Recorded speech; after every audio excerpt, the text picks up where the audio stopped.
বেকারত্ব বাড়ছে, যে হারে মহিলাদের ধর্ষণ রেপ বাড়ছে, তাতে মনে হয় না যে পশ্চিমবঙ্গ নবম আশ্চর্যে চলে না যায়। কিন্তু পশ্চিমবঙ্গ নবম আশ্চর্যে চলেই গেছে। কিছু কিছু মানুষ তো আশ্চর্য অদ্ভুত জীব। কেন? কোনো রাজ্যে বা সমাজে, আমাদের পশ্চিমবঙ্গকেই বলছি, এই পশ্চিমবাংলার কথাই বলছি, একজন নারী রেপ হয়ে, খুন হলে, একজন নারী মারা গেলে, কোনো বাবা মায়ের কোল খালি হলে তবেই মোমবাতি মিছিল হবে, আন্দোলন হবে, প্রতিবাদ হবে। কিন্তু কোনো নারীর সাথে যদি সেম কেস ঘটে, ধর্ষণ হয়, রেপ হয়, এবং নারীটি যদি ঈশ্বরের কৃপায় প্রাণে বেঁচে যায়, তার পাশে কেউ দাঁড়াবে না, তার হয়ে কেউ আন্দোলন করে না, কেউ মোমবাতি মিছিল করে না। কেন? কারণ মেয়েটি বাচ্চা আছে। তার মানে কি, সে মেয়েটি যদি মরে যেত তাহলে মোমবাতি মিছিল হতো। এই যে আরজি করে অভয়া দিদিকে খুন করা হলো, অভয়া দিদি মরে গেছে, তার ডেড বডি পুড়ে দেওয়া হয়েছে, আর তার থেকে আমরা সবাই রাত জেগেছি, রাত দখল করেছি, প্রতিবাদ করেছি। কিন্তু যদি ঈশ্বরের কৃপায়, ভগবানের কৃপায়, উপরওয়ালার কৃপায় যদি সেই আরজি করে ডক্টর অভয়া দিদি যদি প্রাণে বেঁচে থাকতেন, তার উপর তো নির্যাতন হয়েছে, তাকে তো রেপ করা হয়েছে, তার উপর তো সংকট এসেছে, ঝড় এসেছে, তাকে বিপদের মধ্য দিয়ে পড়তে হয়েছে। কিন্তু যদি তিনি ঈশ্বরের কৃপায় বেঁচে যেতেন, তাহলে রাত দখল হইতো, ভোর দখল হইতো, মানুষ মোমবাতি মিছিল করতো না। কেন?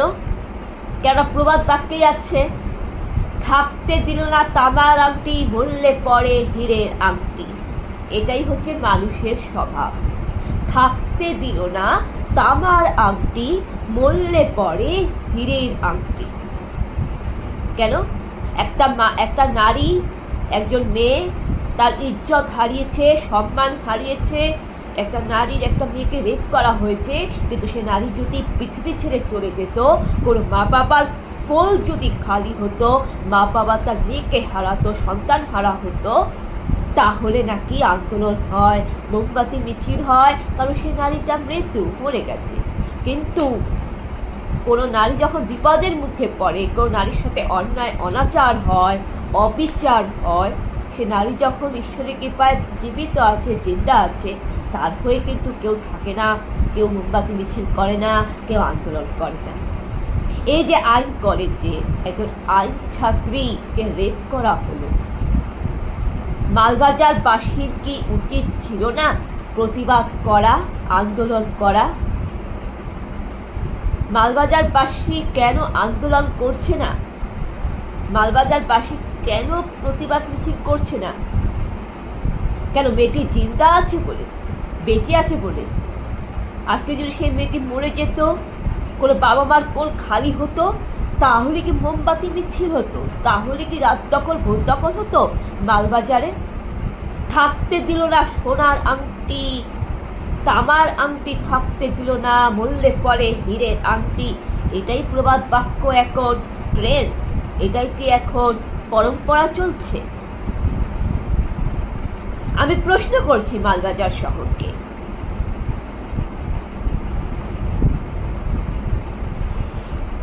একজন ডাক্তার আমাদের দেশের সেবা করে, আমরা মরে গেলে আমাদের সেই ডেড বডিটাও, ডেথ সার্টিফিকেটটা লেখায় সে ডাক্তারবাবুরা।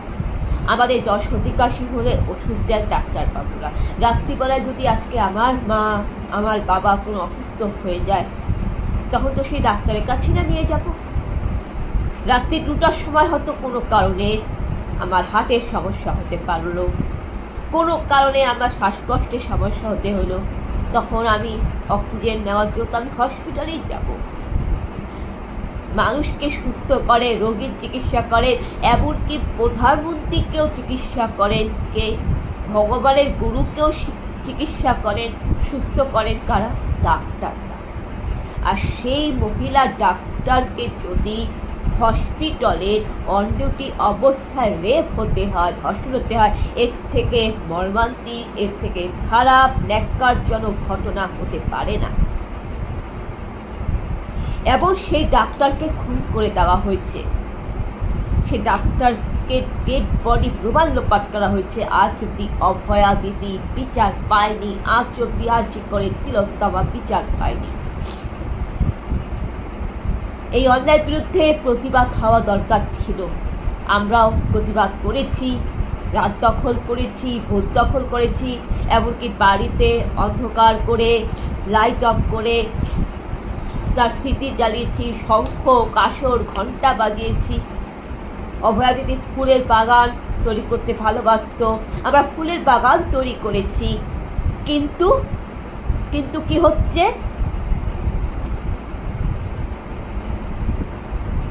প্রতিবাদ করা দরকার, অন্যায় বিরুদ্ধে প্রতিবাদ করা দরকার। মেয়েদের উপর ধর্ষণ হচ্ছে, রেপ হচ্ছে, এদের বিষয়ে প্রতিবাদ করা দরকার। আর সবচেয়ে বড় কথা, একটা ডাক্তারকে রেপ করা হয়েছে, যে আমাদের দেশের ভগবান। তার সেই অন্যায়ের বিরুদ্ধে প্রতিবাদ করা দরকার ছিল। আমরা সকলে আর্জি করের ঘটনায় প্রতিবাদ করেছি, মোমবাতি মিছিল করেছি, অন্যায়ের বিরুদ্ধে প্রতিবাদ করেছি। আর এটা অবশ্যই হওয়া দরকার ছিল, আন্দোলন করা দরকার ছিল, রাত দখল করা দরকার ছিল, যাতে অপরাধীরা শাস্তি পায়। কিন্তু আমার কথা এখানে নয়। মালবাজারবাসীকে আমি যেটা বলতে চাচ্ছি, যে একজন মানুষ যেহেতু মরে গেছে, ডেট হয়ে গেছে, তাই প্রতিবাদ মিছিল হয়েছে, রাত দখল হয়েছে। কিন্তু আজকে করে অভয়া দিদি যদি বেঁচে থাকতো, জিন্দা থাকতো, তাহলে মালবাজারবাসী একটা জিন্দা মানুষ, যেহেতু একটা মানুষ জীবিত আছে, তার পাশে দাঁড়াতো, প্রতিবাদ আন্দোলন করতো। ঠিক যেমন একজন আইন কলেজের ছাত্রী দ্বিতীয় অভয়া হতে যাচ্ছিল, ঈশ্বরের কৃপায় তিনি জিন্দা আছে, বেঁচে আছেন, কিন্তু তার উপরেও তো রেপ করা হয়েছে, তাকেও তো নির্যাতন করা হয়েছে, তারও তো সম্মানহানি হয়েছে, তার সাথে অন্যায় অবিচার হয়েছে। তাহলে কি মালবাজারবাসীর কি উচিত না? যেভাবে আমরা অভয়া দিদির পাশে দাঁড়িয়েছি, অভয়ের মা বাবার পাশে দাঁড়িয়েছি, যেভাবে আজিকলের ঘটনায় আমরা মোমবাতি প্রতিবাদ মিছিল করেছি, যেহেতু একটা ডাক্তারকে রেপ করে ধর্ষণ করা হয়েছে, যেহেতু একটা অভয়া দিদির ওপর অন্যায় হয়েছে, যেহেতু একটা নারী নির্যাতন চলছে, যেহেতু একটা নারীর সম্মানহানি হয়েছে, নারীকে ধর্ষণ করা হয়েছে, তার বিরুদ্ধে আমরা প্রতিবাদ মিছিল করেছি, রাত দখল করেছি। তাহলে সে একইভাবে কি মালবাজারবাসীর কি এটা উচিত নয় যে আইন কলেজে পড়তে আসা হবু আইনজীবী, তার উপর যে অবিচার হলো, তার পাশে দাঁড়াই, তাকে সহযোগিতা করি? যে আইন কলেজের ছাত্রীকে আইন কলেজের মধ্যে রেপ করা হয়েছে, ধর্ষণ করা হয়েছে, এই অন্যায়ের বিরুদ্ধে প্রতিবাদ করি, রাস্তায় নামি, মোমবাতি মিছিল করি। এটা কি মালবাজারবাসীর একটা মানবিকতা নয়? প্রশ্ন করছি মালবাজার